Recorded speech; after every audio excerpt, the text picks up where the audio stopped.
ang Bombo Radio Philippines. Fully digitalized. Numero 1 sa balita, komentaryo, drama at serbisyo publiko. Bombo Radio Philippines. Bombo Radio Philippines. Ang inyong #1 at most trusted radio network in the country. Basta Radio Bombo! Oras sa Bombo Radyo, sa kaminutos ang nakalabay sa alas 6 sa buntaga. Aniyan ang pagatod sa mga nagunang tudling sa balita karong buntaga. Alang sa top story, Vice Presidential Security and Protection Group gipailawom sa reorganization sa AFP. Sa balitang lokal, Green Rights Action sa Davao City nanawagan sa pagpauli ni FPRRD. Sa balitang national, US fighter jet nga plano nga paliton sa Pilipinas posibleng mahatod sa tuig 2026. Sa balitang international, grabeng pag-ulan sa Myanmar, nagbalisod sa rescue operation samtang ihap sa mga nangamatay musobra na sa 3,000 ka mga tao. Sa balitang espesyal, lalaki sa US nakadawat og world record gumikan sa pagpatao pa niini sa mga chopsticks sa usa ka archery target. Sa balitang negosyo, House Speaker Romualdez gipaniguro ang pagsuporta sa private sector alang sa inklusibo ug malungtarong pagpalambo sa ekonomiya sa nasud. Sa balitang sports, Anthony Edwards nagpakitang gila sa batok sa 76ers sa hinungdan sa kadaugan sa Timberwolves. Sa showbiz balita, Daniel Padilla ug Kyle Echari hapit matud pa magsinumbagay sa usak event. Maayong buntag mga higala, welcome sa tuwang Bombo News and Views Morning Edition. Adlawng karong Lunes, petsa 7 ning bulan sa Abril tuig 2025. Nanukad gikan sa News and Information Center sa Bombo Radyo Davao. Kini yung mga tiga balita. Kini si Bombo Prince Pandeleng. O kini si Bombo Russell Lozano. Alang sa tuwang top story, gipailawom sa reorganization sa Armed Forces of the Philippines kun AFP ang Vice Presidential Security and Protection Group kun BPSPG ni Vice President Sara Duterte. Kini ang giklaro sa AFP human migawas ang balita nga gibungkag na kuno ang security detail ni BP Sara sa gipagawas nga pamahayag sa AFP. Wala gibungkag ang BPSPG o giklaro nga mihimo lamang sila og adjustment sa hanay niini kung diin gipulihan o gihimo na usab kining AFP Security and Protection Group kun AFSPG. Dugang gikanayon sa AFP nga ang naisgutang lakang ang giaprobahan sa Department of National Defense sa tumong nga usahon ang Security Protection Group na gikanayon sa AFP nga mas makatabang kini aron na masiguro ang proteksyon sa ikaduhang pangulo dili lamang sa pagkakaroon ang panahantod sa mga musunod pang-opisyala. Oras sa Bombo Radyo, 4 minutos sang nakalabay sa alas 6 sa buntaga. Aniya ang pagsubay sa tuwang mga balitang lokal. Gipahigayon ang usa ka makusog nga kampanya alang sa kinaiyahan nga gitawag og Green Rights Action sa Rizal Park sa San Pedro Street ning syudad sa Davao. Niadtong Domingo sa hapon, Abril 6 ning tuiga, nagiusa nga lumulupyo aktivista og mga organisasyon sa nag-awhag sa masa responsable nga pagpanalipod sa kinaiyahan samtang nagpakita og kusog nga panagiusa sa ilahang mensahe. Gipanguluhan sa mga organizer ang panagtigom uban ang usa ka hugot nga panawagan alang sa pagpauli ni kanhing presidenteng Rodrigo Duterte kinsa kasamtangang gidetener sa Netherlands tungod sa kaso nga crimes against humanity nga gisangad sa International Criminal Court kun ICC. Giingon nila nga dili angay nga langyaw mapreso ang kanhing lider sa nasod og ilang pangusgan nga hatagan og higayon ang due process sulod sa Pilipinas. Gipasiugda sa maong kalihukan ang pagkahiusa sa isyu na sa ikinaiyahan o hustisya nga nagtanaw sa tibuok kalambuan sa katilingban.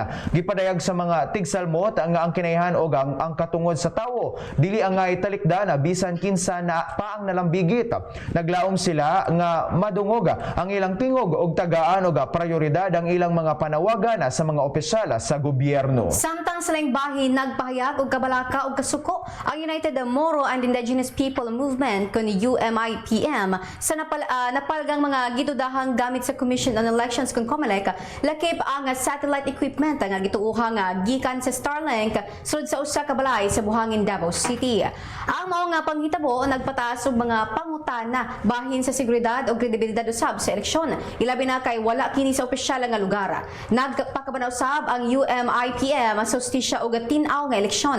Ang pagkabutang sa sensitibo nga mga gamit sa eleksyon sa usa ka pribadong panimalay nga wala klarong kasayuran kung giunsa og nganong ana didto matud pa nagapasidaan kini og posibleng panikas o panghilabot sa resulta sa umalabot nga pagpiniliay. Ingon man nga ang mga moro og lumad nga dugay na nga nangayo og patas nga representasyon dili mosugot nga malapas ang balaang katungod sa ilang boto. Gihangi usab sa UMIPM og ingon pa ang COMELEC kapulisan og mga independenteng election watcher nga buhaton ang mga lakang sama na lamang sa pag-imbestiga sa mao nga insidente. Ipahibalo sa publiko ang tinuod nga gibasihan niini og silutan ang mga responsable kung mapamatud-an nga naglapas sa balaod. Matud pa kinahanglang ipakita sa publiko ang mga ang eleksyon na karong Mayo 12 limpyo, matinud-anon og luwas. Bisan pa man niini magpadayon usab ang maong buhatan sa pagbantay og pagbarog alang sa tinuod nga demokrasya ug alang usab sa katungod hustisya ug patas nga kaugmaon sa tanang Pilipino. Dugang sa tuwang balitang lokal, gitakop sa kapulisan ang sa Baliok Police Station 17 ang usa ka trabahante human kini masakpan nga nagtago og gidudahang shabu og .38 kalibre nga revolver sa panahon sa pagpahigayon sa search warrant sa Barangay 2 sa Villa Pequeño, Barangay Catalunan Pequeño ning Dakbayan sa alas 11:43 sa gabi niadto nga nakalabyang adlaw. Ang suspetsado nga nailhan lang sa alias nga Putota, 31 anyos, adunay live-in partner og nagpuyo sa moong lugar. Nasakmit sa mga otoridad ang napulo ka sachet nga gituwang shabu nga gibanabana ang mukantidad og 35,304 pesos og ang usa ka .38 nga revolver nga adunay mga bala. Ang operasyon gisubay sa legal nga proseso ubos sa search warrant nga gihatag sa korte nga gisaksihan sa mga opisyal sa barangay. Giandam na usab ang mga kasong ipasaka batok sa suspetsado nga adunay kalabutan sa paglapas sa Comprehensive Dangerous Drugs Act, lakip ang Comprehensive Firearms and Ammunition Regulation Act ug paglapas sa Omnibus Election Code tungod sa ipatuman nga gun ban kabahin sa eleksyon.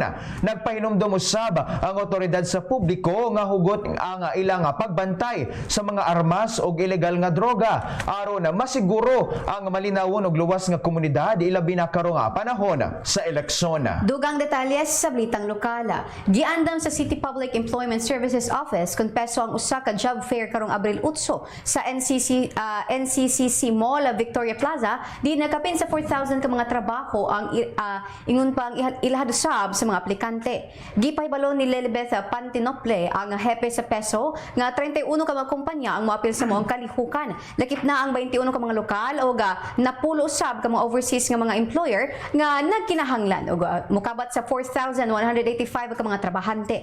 Gipasundayag ni Pantinople nga 2,403 ka mga lokal nga posisyon ang giandam samtang ang mga overseas employer sab nagkinahanglan og 1,782 ka mga aplikante. Gilauman nga daghang mga aplikante ang motambong ilabi na sa mga bag-o nga graduates at tungod usab kini kay usa ka oportunidad aron makasulod sa trabaho sa pribado o pampublikong sektora. Base sa datos sa Philippine Statistics Authority kon PSA, misa kang employment rate sa syudad gikan ngadto sa 97.1% niadtong Oktubre 2023 ngadto sab karon sa 97.5% niadtong Oktubre sa nakalabing tuig. Gipasiabot usab sa peso nga ang pagkunhod sa unemployment rate gikan sa 2.9% ngadto sa 2.5% resulta lamang sa ilang padayon nga trabaho sa pagtabang sab sa employment facilitation. Sa tuig 2023 natala ang 67,562 ka mga job vacancies, din 34,870 ang na-hire. Samtang sa tuig 2024 sab adunay 55,949 ka mga job openings ug 33,128 ang mga nakatrabaho. Gitakdaw sab nga magpahigayon og laing job fair sa job fair sa Mayo 1 isip pagsaulog sa Labor Day. Dugang sa balitang lokal, nagpadayon sa pagpakita sa tinuod nga pagtagada ang City Government of Davao pinaagi sa City Social Welfare Welfare and Development Office kun CSWDO sa paghatag og komprehensibong tabang alang sa mga kanhing rebelde pinaagi sa Kalinaw Village. Kini nga lugar nagserbisyo isip halfway home diin temporaryo nga nagpuyo ang mga misurrender nga rebelde samtang sila giandam nga mobalik sa normal nga kinabuhi sa komunidad. Gitumbong ni Claude Ivy Duero Matarong, ICLIP coordinator, nga 22 ka kanhing rebelde ang giandam nga mudawat sa tabang sa Kalinaw Village. Sugad sa pagsugod niadto nga Pebrero tuig 2021, kapina 130 ka kanhing rebelde na ang natabangan sa mga pasilidad. Sa sulod sa tulo ka hangtod 6 ka bulan nga nagpuyo ang mga benepisaryo makadawat og psychosocial og medical services, livelihood assistant og skills training. Gipangusgan usab sa programa ang kahinungdanon sa edukasyon diin ang Kalinaw Village nakig-alayon sa alternative learning system kon AALS aron mahatagan og higayon ang mga batan-on og hamtong nga makapadayon sa ilang pag-eskwela. Lakip usab sa holistic nga pamaagi sa programa ang relihiyoso ug espiritual nga intervention aron mas lig-on ang pagbag-o sa kinabuhi sa mga benepisaryo. Nagpabilin nga lig-on ang paningkamot sa CSWDO og ang mga kauban niini sa paghatag og malungtarong oportunidad nga naghimo sa Kalinaw Village nga modelo sa community reintegration og kalinaw sa syudad. Samtang sa bahin nagipangandaman usab sa Public Safety and Security Office kun PSSO ang mga lakang sa seguridad aron masiguro ang malinawon og luwas nga pagsaulog sa Semana Santa sa Davao City. Human sa kalampusan sa araw ng Davao, andam na ang buhatan sa mga koordinasyon ug preparasyon kauban ang mga miyembro sa security cluster sa syudad ug mga opisyal sa Archdiocese of Davao. Ang ilang security planning meeting gipahigayon ng kagahapong adlaw, Abril 7, 2025. Hugot nga pagabantayan na usab ang mga dagkong simbahan, lakip na usab sa mga gagmayng simbahan o kapilya, ilabi na sa mga lagyo nga lugar sama na lamang sa Kalinan o Bariloga. Gipasabot sa PSSO nga ang maong mga lakang importante aron nga tanang dapit sa syudad mapanalipdan atol sa mahinungdanong nga relihiyosong okasyon. Gidapit na usab sa mga otoridad ang kooperasyon sa mga residente o bisita nga magpabili nga mabinantayon o sundon ang mga pahimangno sa kapulisan ug security personnel. Gani ang kalinaw o kaluwasan sa syudad usa ka responsibilidad o pinaagi sa disiplina o pagbantay masiguro ang hapsay nga pagselebrara sa Semana Santa sa Dakbayana. Dugang sa ato nga balitang lokal, gipasiugda sa Department of Agriculture 11 kon DA11 ang sunod-sunod nga mga orientation bahin sa Yellow Corn Production Enhancement Program aron matabangan ang mga mag-uuma sa Davao del Norte, Davao del Sur o Davao Occidental. Ang programa nagtumong sa pagapalapad sa produksyon sa yellow corn na matag ektarya, pagpuno sa panginahanglanon sa feeds industry o pagpahugot sa kakompetensya sa mga mag-uuma sa rehiyon. Gipanghatag usab sa DA 11 ang kapina 49 milyon nga kantidad sa binhi o abono ngadto sa mga benepisaryo nga nahisakop sa ilang cluster organization. Si agriculturist 11 Reynaldo Vermilio mitudlo sa husto nga paggamit sa binhi o abono o gipasabot ang papel sa mga lokal nga gamhanan sa probinsya, lungsod o barangay ingon man ang mga hagit nga nag-atubang sa mga mag-uuma karon nga panahon. Gihangyo usab ni Vermilio ang mga cluster organization nga i-update ang estado sa ilang mga miyembro o gipasa ang cluster development plant isip agiya sa mga umaabot ang intervention sa tuig 2020 sa isa. Ang DA11 nagpadayon sa paningkamot nga mapaayo ang kahimtang sa corn industry pinaagi sa organisado o tukmang suporta sa teknolohiya o produksyon. Nag-unang gihapon ang Supremo ng Senado na si Senador Lito Lapid sa pinakaulahing survey sa social weather station alang sa mga senatorial beta. Sa mga survey naangko ni Lapid ang number 3 hangtod ang number 5 nga spot na gumikan sa 33% nga mga respondents ang moboto matod pa kaniya sa tuig 2025 elections. Tabla sa una og ikaduha nga pwesto sila Senator Bongo o Kong Erwin Tulfo na puro sa nakakuha og 42%, samtang ikatulo hangtod ikaupat ang rank sila ni Ben Tulfo o Tito Soto na puro sa adunay 34% ang rating. Gipagay usab sa CS ingon pa CWS ang face-to-face interviews ni adto nga Marso 15 hangtod 20 ning tuiga sa 1,800 ka mga registered voters nga dunay pangidaron nga 18 na pataas. Nagpasalamat usab si Lapid sa Ginoo ug sa mga Pilipino nga padayong misuporta kaniya. Gisaad sa senadora nga ipadayon niini ang tinuod nga pagserbisyo ug pagduso og mga balaod para sa mga kabos nga Pilipino. Oras sa Bombo Radyo, 16 minutos ang nakalabay sa alas 6 sa buntaga. Aniya na nga pagsubay sa tuwa nga mga balita nga nasyonal. Gikabutyaga nga posible nga mahatod na ang F-16 fighter jet nga plano nga paliton sa gobyerno sa Pilipinas gikan sa Estados Unidos. Sa sunod nga tuiga 2026 o sa tuiga 2027, gipahayaga ni Philippine Ambassador to the United States Jose Manuel Romualdez by Transes ang paghahimuong delivery sa Amerika. Giaprobahan sa US ang pagbaligya og mobalora sa $5.58 bilyon sa mga modernong fighter sa jet sa Pilipinas. Ang naisgutan nga mga fighter aircraft ang gamiton sa defense posture sa nasod. Gikumpirma usab ni Ambassador Romualdez nga ang naisgutan mga fighter jets ang mga brand new. Ang plano nga pagpalit sa F-16 fighter jet ang makonsidera nga pinaka-ambisyoso o pinakamahal nga procurement sa Pilipinas ubos sa AFP modernization program. Ang binado usab ang ambasador nga ang padayong pagka-agresibo sa China sa West Philippine Sea ang hinungdan kung nganong gusto sa Pilipinas nga i-modernize ang armed forces niini og mopalit og fighter jet. Samtang gipahayag usab ni Executive Secretary Lucas Bersamina nga ang pagpalit sa Pilipinas og fighter jets ang dili sa usa ka specific target o estado. Samtang gipahayag usab sa National Security Council ang pagpalit sa F-16 fighter jets ang kabahin sa modernization programa sa AFP. Samtang siling bahin, anda mo pasaka og show cause order ang Commission on Elections kung COMELEC sa mga kandidatong may gamit og mga sexist nga mga pamahayag sa ilahang mga political speeches.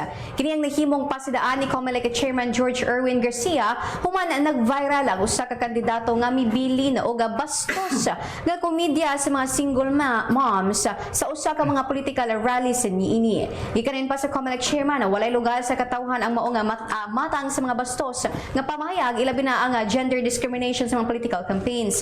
Magbugnaw og resolusyon ang komisyon nga himuong luwas sa publiko ang mga campaign rallies sa mga election precincts lakip na sa mga canvassing centers aron mapakusgan ang anti-discrimination guidelines sa ilahang opisina nga mao ang paghisgutan sa COMELEC and Banka sa mosunod usab nga semana. Dugang sa tuwang balitang nasyonal, giklaro sa COMELEC nga walay ilegalidad sa mga pasilidad nga gamiton sa eleksyon nga anaa sa usa ka balay sa Dakbayan sa Davao. Gipahayaga ni COMELEC Chairman George Erwin Garcia nga dili kini nga makina apan mga Starlink equipment nga ibutang dayon sa mga tulunghaan o guban pa nga gamitong presinto. Dili usab tinuod nga adunay mga kaubang makina sa nahisgutang mga equipment gumikan kay makita sa hulagway nga alang kini sa communication facilities lamang. Dugang pa sa COMELEC Chairman, walay nakuhang warehouse sa lugar gumikan kay short term lamang ang storage time o gamito na usab sa musunod nga adlaw. Kay hinumduman adunay posts sa internet nga adunay hulagway sa mga kagamitan sa COMELEC ang nakamugna og mga espekulasyon kung nganong anaa kini sa sulod sa balay og dili sa warehouse nga sagad sa gerentahan sa Paul Badi. Gihatagan og pag-ila og gitudlo sab sa Philippine Coast Guard kung PCG sa pagpangunaw sab ni PCG Commandant Admiral Ronnie Hill Gavan sa Department of Budget and Management kung DBM Secretary Amina Pangandaman isip Auxiliary Vice Admiral sa PCG. Gawa sa naisgutang opisyal giila usab sa PCG ang uban pang personalidad susama na lamang kang Undersecretary Goddess Hope Liberana o Wilford Will Wong isip Auxiliary Rear Admiral sa ahensya. Sa mensahe ni Admiral Gavan, pagpasalamat o yung panagpasalamat sa mga buhatan sa DBM gumikan sa padayong pagsuporta niini sa ilang mga programa pinaagi sa paghatag og pondo nga gikinahanglan gikan sa ilang buhatan aron mapadayon ang national security sa nasud. Misaad ang Department of Agriculture kun DA nga magtukod kini og pinakaunang Union Research and Extension Center sa nasod aron palambuon ang produksyon sa sibuyas. Itukod ang naisgutang proyekto sa lungsod sa Bungabo na probinsya sa Nueva Ecija nga ang nagunang onion producer sa nasod. Gisaad usab ni DA Secretary Francisco Tio Laurel sa mga mag-uuma sa Bungabo ang bagong kasayuran sa bagong teknolohiya sa pagpanguma. Pagasugdan usab sa ahensya ang pagpangita og maayong matang sa onion seeds aron mulambo ang ani sa mga mag-uuma. Naila ang Nueva Ecija nga nagunang producer sa buga sa nasod og leading producer sa sibuyas. Oras sa Bombo Radyo, 21 minutos sang nakalabay sa alas 6 sa buntaga. Aniya na nga pagsubay sa tuwang balitang internasyonal. Nagkagrabe ang mga nasinati ang pag-ulan sa pipila ka bahin sa Myanmar nga nakahatag og kabalaka sa mga otoridad sa ilang rescue operation nga nagpalisod sa pagpangita sa mga biktima sa linog. Gipahayag sa aid agency sa posibleng makahatag usab kini og pagkuyanap sa sakit susama sa kolera sa mga nakalingkawas nga walay kapuy-anan og gipiling matulog sa gawas. Samtang mukabat na usab sa 3,471 ang ihap sa mga nangamatay sa makusog nga linog sa miigo ni adtong Marso 28 ning tuiga. Samtang 4,671 ang gikatalang nasamdan og 214 ang missing. Gipangayo ni United Nations AIDS Chief Tom Fletcher ang dugang nga tolda aron matabangan ang mga pamilya nga nawadan og pinuy-anan og maprotektahan ang mga nahisgutan sa dili maayong kahimtan sa panahon. Samtang nagpadayon usab og hinabang ang mga silingang nasod sa Myanmar ug uban pa nga kanasuran sa Southeast Asia aron makatabang sa mga apektadong lugar. Apan bisan pa man niini adunay kabalaka sa kakulangan sa mga humanitarian operation gikan sa Estados Unidos. Human gikunhuran ang ilahang foreign and aid program. Samtang sa Thailand gikapudyag nga mukabat na sa 24 ang nangamatay lakip na ang 17 ka tawo sa pagpahugno sa usa ka hataas nga building sa Bangkok. Dugang detalles sa Balitang Internasyonal. Patay ang 16 ka tawo sa Texas ug Ohio, USA gumikan sa grabing pagbaha nga mugna sa makusog nga bagyo. Matud kana sa National Weather Service kun NWS. Nahilakip sa mga biktima ang napulos og mga tawo gikan sa Tennessee ug uban pa nga mga panghitabo sa Missouri, Kentucky ug Arkansas. Paspas nga misaka ang tubig sa kasapaan gumikan sa walay hunong nga pag-ulan ug ang padayon nga mga pagbaha.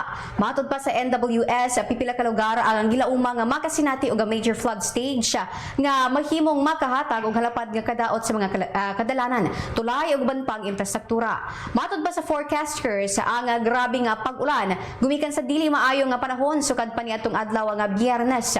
Ang hinungdan sa init nga temperatura dala na usab sa makusog nga hangin ug pagstima sa moisture sa kadagatan sa Gulf of Mexico. Gikanayon pa sa NWS nga adunay duha ka mga tornado ang naobserbahan sa Missouri ug Arkansas. Samtang nagpadayon ang pagsulay sa mga apektadong komunidad, samtang nitaas ang pagbaha o baha, gipahinumduman usab niini ang epekto sa kakulang og mga tawo sa NWS. Human gipahawa o gipapahawa usab ang ubang empleyado niini sa administrasyong Trump. Dugang sa tuwang balitang internasyonal, nagpakita si Pope Francis sa publiko sa St. Peter's Square sa Vatican gamit ang wheelchair sa usa ka espesyal nga Jubilee Mass alang sa mga adunay sakit.